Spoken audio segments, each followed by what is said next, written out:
Hello, everyone. Happy holidays to you, and welcome to Cloud Wars Live, where we explore today's digital revolution by speaking with business executives and thought leaders who are changing how the world lives, works, plays, learns, and dreams. Our guest today is a regular monthly guest, part of our Digital All-Stars, Tony Uphoff, and I would say Tony is both a business executive and a thought leader. Tony, welcome back to Cloud Wars Live. Hey, Bob, always great to see you. Thanks so much. Yeah, Tony, it is a wonderful time of year here. I think from some of the thoughts that you sent over that you wanted to touch on today, I mean, they're recurrent throughout the year, but they seem to be, some big picture views you wanted to get into here. And one of them that I thought was fascinating, right, is please just be sure to touch a little bit on, what you're doing here. You're CEO of Thomas and your Thomas Net that connects buyers and sellers in industrial markets with extraordinary levels of data. But you've got some thoughts here about corporate entrepreneurship. So big companies, mid-sized companies, small companies jumping into this. What are you thinking about with that these days? Yeah, it's interesting, Bob. And you and I have shared a recent experience at Carnegie Mellon University where there was a corporate startup, corporate leadership, entrepreneurship event. And it really, to me, it reflected several things. So one of the main takeaways I had from it that I think you and I continue to talk about is if you think about, medium to large corporations, they've been on this journey across every industry. And let's call the journey digital transformation. And while it's become a cliche, it's a very real thing. And by the way, that's a horizon goal and an ongoing process. It's not an end state. And so, we march along and, companies are at greater or lesser, stages of that process. What hits me and our mutual friend, Sean Ammirati, who's also a regular on the podcast, I think has a great way of thinking about this, that at some point, digital transformation should start to enable business model transformation. And as we started to throw around examples of Disney Plus, and I'll come back to that one in an example, but we've explored that on your program, or certainly Sean has before. What hit me about it was not the fact that Disney was able to exploit technology and streaming and suddenly build what appears to be overnight a $20 million or 20 million subscriber base and all the crazy stats that we know to be true. What hit me was they've been at this for a while. Michael Eisner was talking about, right, 2 CEOs ago, Michael Eisner was talking about digital transformation. They've swung and missed quite a bit. They've spent tons of money on digital initiatives that didn't pan out through either acquisition or, startup. And then some tipping point was hit here where now they could actually step into something that leveraged their unfair competitive advantage, as our friend Sean would say. And they are now starting to accelerate in a digital arena in a way that I would argue maybe some of their competitors didn't even begin to think about and sort of thought, we'll leave theme parks and box office to them. We'll handle the streaming and all that kind of stuff. And I think it's a fantastic example. And it's got me thinking a lot because I see it in our part of the marketplace. We see a lot of, I'll use the term traditional manufacturing companies that, they've been at this digital transformation across their factory floor for a while. They're starting to now look at the digital transformation of their supply chain, sales, and marketing, and you're starting to now see some really innovative things. And I could argue there's some new business models emerging, some new partnerships, some new growth that's emerging. And I guess I look at this as a framework, Bob, to think, there may be life in the old model yet for some of these companies, but all kidding aside, I'm wondering if there's an inflection point that many of these companies are hitting in terms of just staying at it day after day after day, and they've hit some sort of a milestone or metric here where all of a sudden now it doesn't feel odd to think of a new digital business model or a companion business model or an incremental business. And we, I'll give you a fascinating example. Many analysts, not all, but many stock analysts are putting General Electric back on a buy list. Now, it was not that many years ago that General Electric was running television ads that they were a software company and trying to recruit developers, and people thought, wow, look at this modern company. And then the whip came down, they changed out CEOs, they had to kind of retrench their model. But what didn't go away is all those investments in time and energy that they made in digital transformation. And I'm not suggesting, therefore, GE is making this dramatic now new business model shift. But I think a lot of what we're starting to see come out of GE is a reflection that they have put that time and energy into. And I think there are other examples we could find. We see it in, Bob, so many small to medium to large size manufacturing companies where these light bulbs are going off. And so, long way of saying, I think this idea of corporate entrepreneurship may very well be something that we see sweeping across a renaissance of it, by the way, in a range of industries. Tony, that's a fascinating perspective. And I think, you know, one of the issues you raised there is it comes about a little bit right to a point of view, and not just from the top executives in the company, but throughout. Can companies get out of this notion, right, of saying, of this mindset that, I don't know, sometimes popular media jumps on this, like the old guys or what they call legacy companies, you know, they're done, their history, they can't move as fast.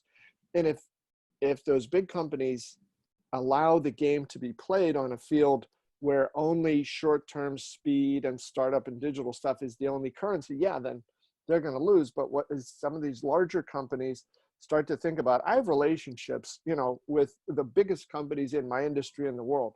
I have trust with them. They've invested in me over time. I've got R&D facilities. I've got global, you know, so on like that.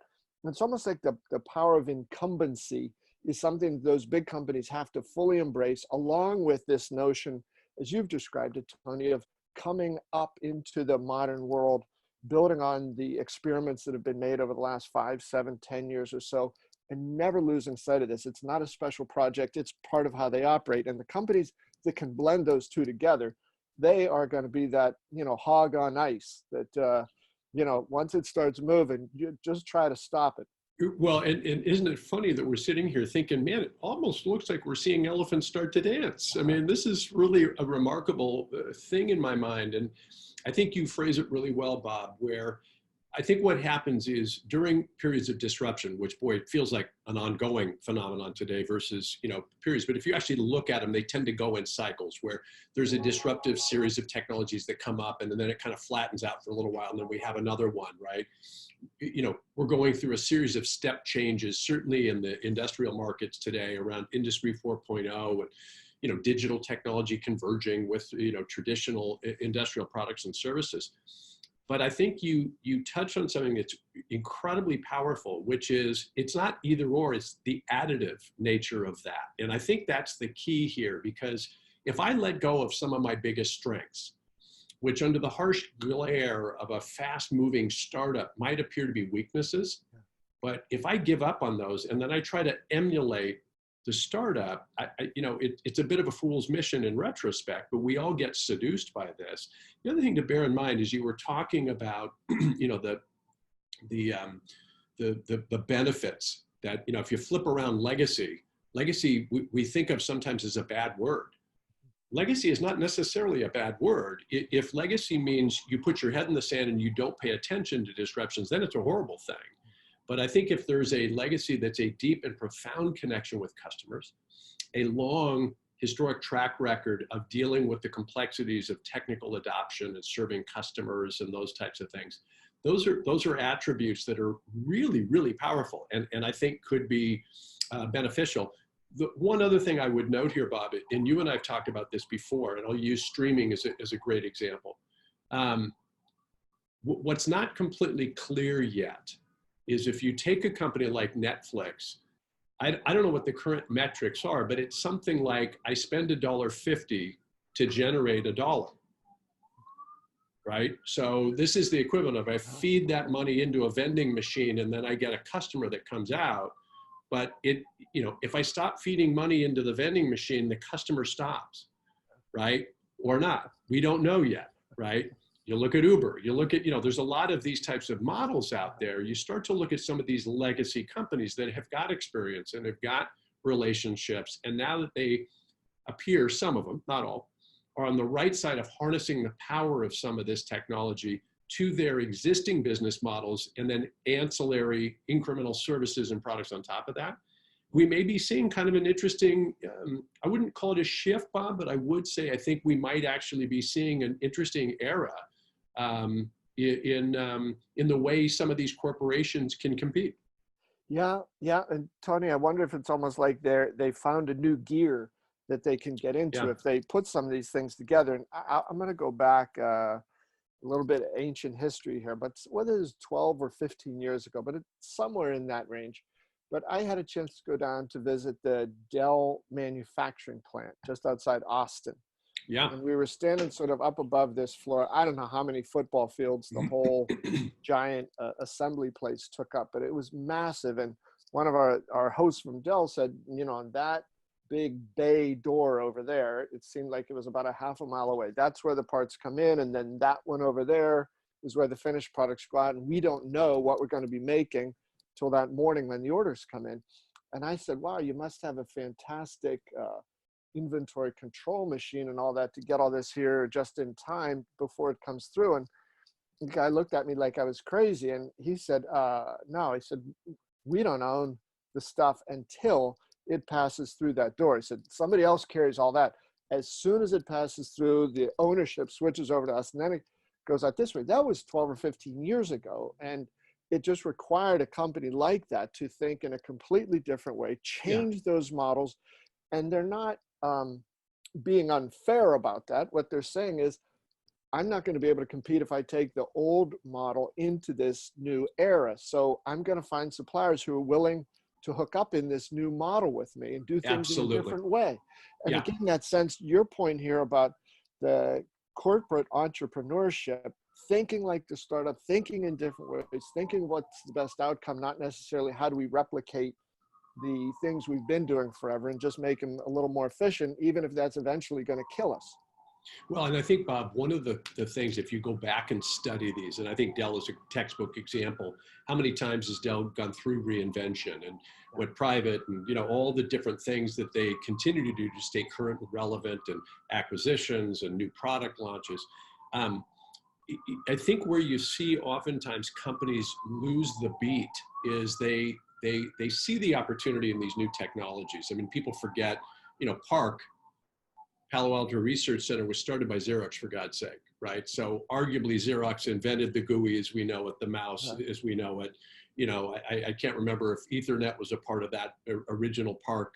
They didn't monetize any of these other than laser printers. And so, you know, history teaches us over and over and over and over again, right? That, you know, it's not about not understanding the new technology, but it's about how do you put it in an arena in the company that it can be best, you know, leveraged. And I think what Dell and other companies realize is you have to be really careful about going to somebody managing a legacy process and saying, I got a new product I'm going to hand you, because they're likely not, that's an organizational architect challenge. It's not necessarily a lack of understanding of the technology. And I think sometimes as outsiders looking in, we go, oh, IBM didn't understand the PC. No, IBM understood the PC quite well. Actually made a pretty damn good PC. They didn't necessarily set up the right organizational architecture to be able to exploit the benefit for their particular company. And I think what's also happening is companies are getting smarter about understanding how to manage this, right? If that makes sense, because I think there's some people and process issues here that are equally important to the technology. It's not just, oh my God, we found this magical digital transformative technology and that therefore is going to unlock all these business models. That's not the hard part. The hard part is, in my opinion, is actually getting the organizational structure and the engagement in and around those things operating the right way. I think that's the trick. Yeah, and Tony, so let me ask with that, because I think you've raised that intersection there very nicely. At a time when we have more data coming in, capturing it, analyzing it, looking at it, evaluating it than we ever have before, at the same time, there's also, because of the pace at which things are changing, the pace at which customer desires and expectations are changing, whether that's consumer or business, everybody's got to be able to become more comfortable with a little bit of ambiguity. Yeah. So you've got all this Yeah. data come in, but if you try to sit and wait, right, and freeze it till you get perfect data, all risk removed from it, you're never going to take any action. And the world just doesn't allow for that type of, easygoing pace anymore. Yeah, I think you're spot on, Bob, on that. And I don't know what the number is, right? I will say, as I go out and about and talk to manufacturing companies about the pace of change, about digital transformation, about changing customer needs, how they're looking at the world. I was with one of our customers, a company called Rodon, and they were launching a fascinating new product that's called Seal Dry. And it's kind of what it sounds like. It's for commercial building, where historically, if you're putting windows, either retrofitting or building a new building, there's a fairly complicated thing of, making sure they can stay dry and, caulking them off, and it's fairly costly. Well, they actually built a modular rubber unit that goes into that application and fits in cleanly and easily, and you're off to the races. It was a really brilliant move on their part. When I was talking to the CEO of the company about, how did you, understand that the market was ready for this? I can't remember the percentage, Bob, and I'm going to slightly, screw this up. But I want to say he said something like, yeah, I'm about 60% that we're right. And the part that he believed that he had right were the dimensions and the actual job to be done of putting one of these in a commercial, building. What he didn't really know is, would they eat the dog food? Is this, we think we've, solved the challenge, and it looks like it's taking off. But I use that as an example as I go out and talk to a lot of our customers or industry leaders. When this topic comes up, especially if we're not being recorded or it's not on a panel or something, most business leaders say, hey, you've got to be comfortable today with incomplete data, or perhaps I have the complete data. I don't have the complete pattern of what the data is suggesting, right? I don't, I've got it over 50%, right? But there's a lot more analysis I could do on the data, but directionally it's guiding me in a direction that I believe is the right direction for us to go.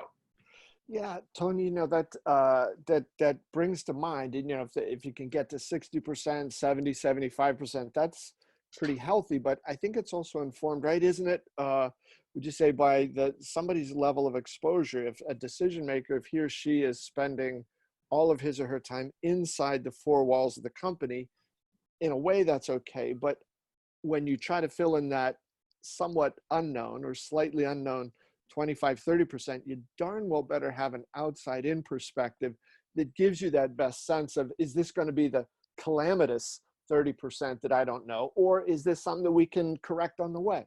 Yeah, and it's interesting. You and I have touched on this before, Bob. This is not a new playbook, but it's been new for our company over the last 3 years. We formally implemented the Harvard strategy of jobs to be done as a research methodology and a formalized process. And one of the things that I found fascinating, it relates to exactly to what you're talking about, is by definition, it's a qualitative. We did, one of the most exhaustive jobs to be done analysis of the industrial buying process, but it was still 500, 90-minute interviews. It would be almost physically impossible to do it at whatever scale, in the tens of thousands, let's say, as much as you would like to. However, what it did, Bob, is it helped us with that incremental. So when we started combining the insights of the jobs to be done of our user set with the data we could see coming through the platform, suddenly now we thought, oh, you know what? The qualitative analysis here is helping us put the data into perspective. We can see the pattern a little bit better. The other thing that it challenged, and I think this is, it sure challenged me, is I'd like to believe as a business executive that I, more times than not, and let's say upwards of 90% of the time, I make rational decisions based on the data. Probably not in front of me, but perhaps when I'm not in the room, it's probably observed that I oftentimes use data to rationalize the decisions that I made.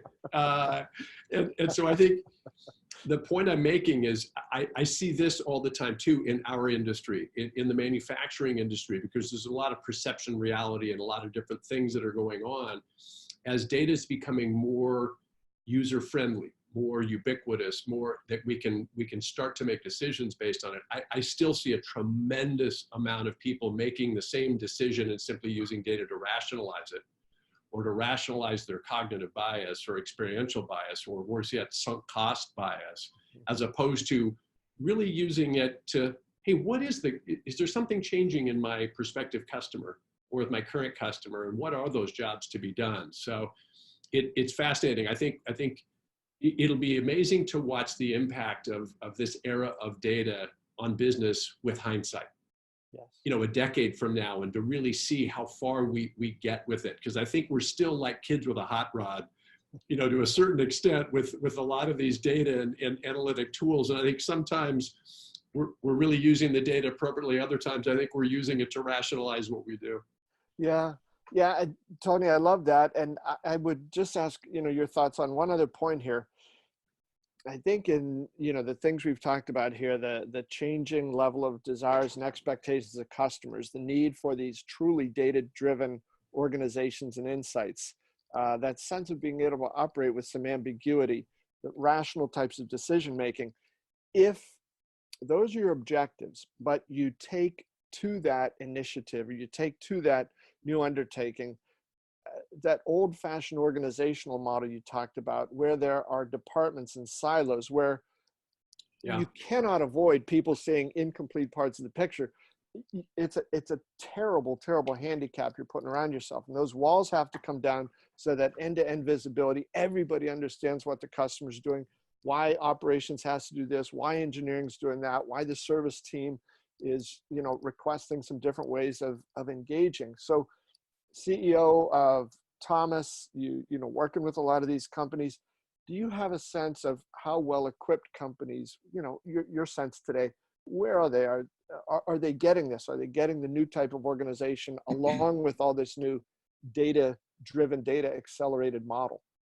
I would say, broadly speaking, and I'm generalizing certainly, but broadly speaking in the manufacturing arena, I'd say it's early days in that regard. I don't think data is a new thing. I think they've had data before, but it's data around, you know, 99% the product was manufactured the right way, you know, system downtime, you know, those types of data analytics. Now suddenly getting data on trends, data on customer behavior, data on customer adoption, I think is somewhat new, at least in an operational sense. I think the other thing, and you and I have touched on this before in our conversations, I use this phrase about, you know, from interest to invoice, and having a connected, you know, view of that. A lot of our customers have a very clear view, as most, you know, businesses do, between the quote that they give out to an invoice, but really understanding what went before that. And I mention it because what we've found, certainly in our own company, is we went through that metamorphosis, but I've seen it in other companies, is that tends to help break those silos down. So initially what happens is you start on this journey, people get very protective because they think, oh, I see what they're doing. They're going to replace me, or they're going to, you know, this whole collaboration is a gambit to, you know, so-and-so is going to take, or that other division is going to take our project, or whatever the heck that it, you know, that it might be. But the reality is, when you start connecting these systems, we saw it at a you know, in a microcosm here inside of our company, but I see it, Bob, in a lot of our customer companies, but also other companies that I work with. So Tony, along with that, you know, some great discussion here from you about what goes on sort of inside. Now, then how companies are communicating outwardly. What is this new sense of value? And we had talked about it a little bit recently. I had worked at Oracle for 4.5 years. I have great respect for the company, a lot of the people there, but there is still a little bit of the old guard approach of saying, if I just go out and bash my competitors, that'll freeze the market and allow me a little extra time to get some of my newer products out there into the market. And I had just said, I think that that's just the wrong way of going about things today, especially in the tech business, where some of these companies have really, really done a good job of becoming truly customer driven in their aspirations, and especially in how they articulate their value to the world.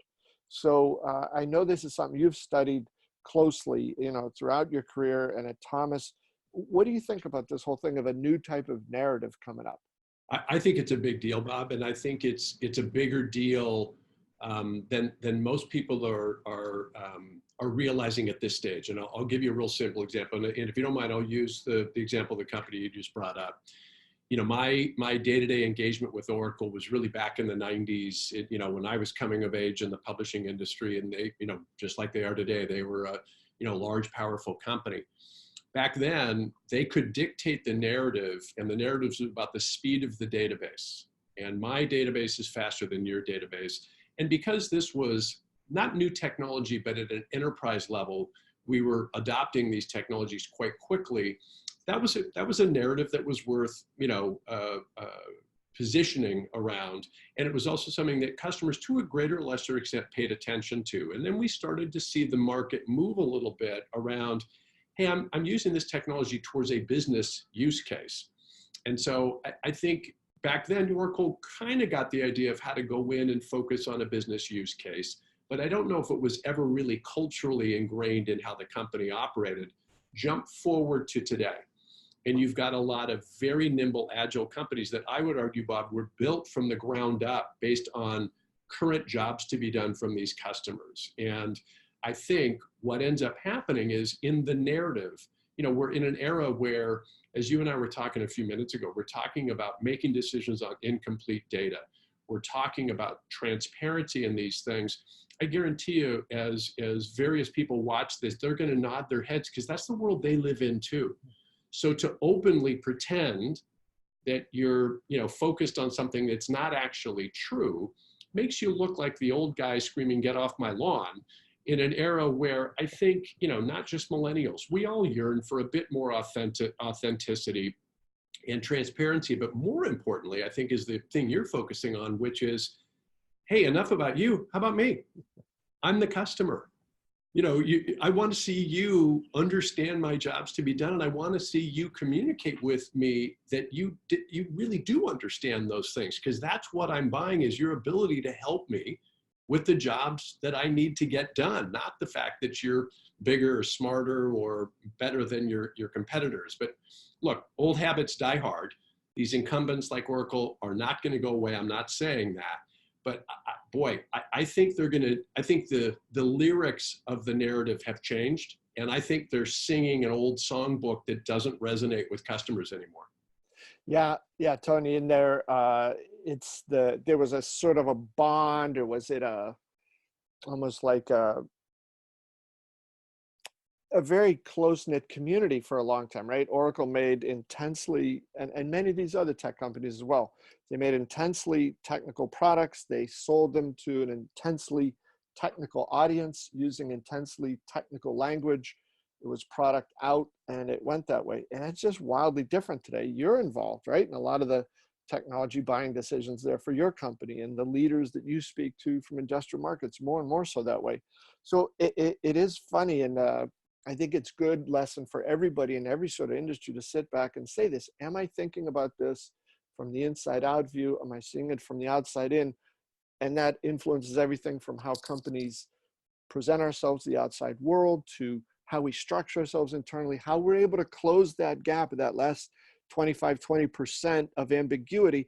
Is it with, hunches from inside the company, or is it from customer driven expectations and aspirations on the outside? Well, and I do think that that if there's a gap between, let me call it marketing, and the narrative of marketing, and your customer promise, which should be implicit in your marketing, but could manifest itself in your sales, to the brand experience. Regis McKenna used to call it the total experience there, when I actually use your product and service. Because of our understanding today and our access to information, boy, if those aren't in relative orbit with each other, we're going to know it really quickly, even if we don't intellectually go, oh, it's the gap in those things that I just described. It's just in that experience. We all have this all the time. And, we can draw examples out of airlines or things that are a part of our daily lives. But if you're in an arena as a customer and you realize this company doesn't understand me, they do not understand me, right? That I think technology is not immune to that problem. And I think particularly as enterprise technology has become more personal, we all use it in so many different, I think of, products like Slack or even some of the, ERP products, or, these are things where personal information's in there, complex company information. I live and die by my access to these systems. They become very personal in the way that I use them. I'm not saying I put my personal data in there, but my use of it becomes personal to me because it's my profession. And so I think sometimes understanding, the personal experience that a lot of these business users are having has to be a part of the equation here. Yeah. And Tony, before we wrap, I want to ask you, just give us a little teaser on some thoughts you have about leadership coming up here. And we can talk more about that next time. But I first wanted to give you an example. I think this is a classic to me of, as you said a couple minutes ago about the customer, like, hey, I'm the one paying the money here. Could, get a little bit of this? My one cousin, Tom, he's a real rascal, great guy, had a good career at JP Morgan Chase, but Tom's one of those people who can, talk constantly. Everybody laughs, talk so much about himself all the time. But every once in a while, like on the golf course, he'll say, oh, I'm sorry, I've been talking about myself too much. He said, let's talk about you. What do you think about my swing? I love it. It is, it's not as easy as it sounds, right? To get that outside in view. And I think that's tied up somewhat in your developing thoughts here about leadership. So give us a little teaser where you're at on that. Bob, I've just been watching our journey, but also the industry that we serve. And I'll start with this digital transformation, but also the use of data. And I think what's starting to happen more and more and more is I'm seeing a lot of companies, clearly it's happening at Thomas, that as we get more facile with data, as we understand where to push the data to best benefit, to enable people, it's forcing us, and I'm watching this in the industry we serve, to rethink what management is. So, at the end of the day, what is managing? If I'm doing the right job of architecting the organization the right way, and I'm pushing the data down to proximity to the people that can act on it on behalf of customers and to the best benefit of the business, that the whole concept of managing starts to change. Now, this isn't a new idea, but I'm wondering, Bob, not unlike the first topic we got into, are we hitting some tipping point? Because I watch it happening here where, we're developing scorecards and other things where we're pushing the data. We've created all kinds of dashboards where we've had the data, but it's about where we're giving access to the data and enabling things, and really fun things are starting to happen. I watch this happening in our customers where, people on the factory floor are looking at real-time data to be able to make decisions. They're looking at customer orders, customer needs. They're sharing this. You can go into some of these factories and there'll be, how many orders are shipping, where they're being shipped, all kinds of data and information where you walk around and everybody's on message, if you will. Everybody knows what's going on. And so, for another time for us, but I began to really think more deeply, or as deeply as I ever think, around this idea of where does this go and what happens over time in how we train leaders today. Because, we've said for years the cliche of we don't need managers, we need leaders. And that was kind of this comment that people would make, but we didn't really unpack it or really understand what it means. And if indeed we have data and systems that help quote unquote manage or guide, then what is it that we want leaders to do? And is it becoming more facile at making decisions based on 60 to 70% of the data? Is it understanding more profoundly the jobs to be done by customers, and what does that mean, and how do you implement those processes? Is it more around understanding how to organize innovation in ways that won't disrupt a core business? Now, these are all obvious things that leaders do, but I guess where I'm going is, will this start to create a different need in the way we think about not just training, perhaps even who and what skill sets we want out of leaders of businesses. And I'm thinking most acutely around the manufacturing industry, but I think this could be applied in other areas. Yeah, Tony, and as machine learning continues, its extraordinary impact, inside there as well. As you were describing that, people on the shop floor, the things they're doing, the data they're seeing, their awareness of what's happening all around them, sort of like on that end-to-end basis. And then you have sort of the old-fashioned guy, walks in with a clipboard and says, "Hey, so Jenkins, where do you stand on your quota? Are you meeting your numbers?" And, looking like guys just, came out of the prehistoric cave somewhere. So what a time. One of the things that's been bandied around is, are the CEOs of tech companies of the future liberal arts majors. Mm-hmm. Because and not to make a commentary about education, but just, is it more about, I need to understand the job to be done for Bob Evans and understand how to organize around that, than it is about, I understand uniquely how to engineer a component that goes into a carburetor that therefore goes into a car. And both are critically important. But I think a lot of what you and I are touching on is these are, it's hard to describe these skills. And I'm going to guess that some of this data is going to lead us into areas where it's going to reflect the need for new or different skills, and or highlight the skills of people that perhaps haven't always been in leadership positions. So you're telling me that 40 years ago, when I graduated with my liberal arts degree, I should have been the CEO of a tech company. I'm telling you that now. I'm telling you that now. There's still time, my friend. There is still time. Well, that is a great place to jump off, Tony. It's an optimistic, upbeat start. I thank you for that. And of course, for the entire discussion today and in all of our Uphoff on Industry discussions. Really good stuff, Tony. Thanks a lot. Hey, Bob, thanks as usual for having us on, and look forward to talking again soon. All right, folks. And thanks to all of you for checking in here with Cloud Wars Live. We hope it was fun for you, and we look forward to seeing you next time. So long.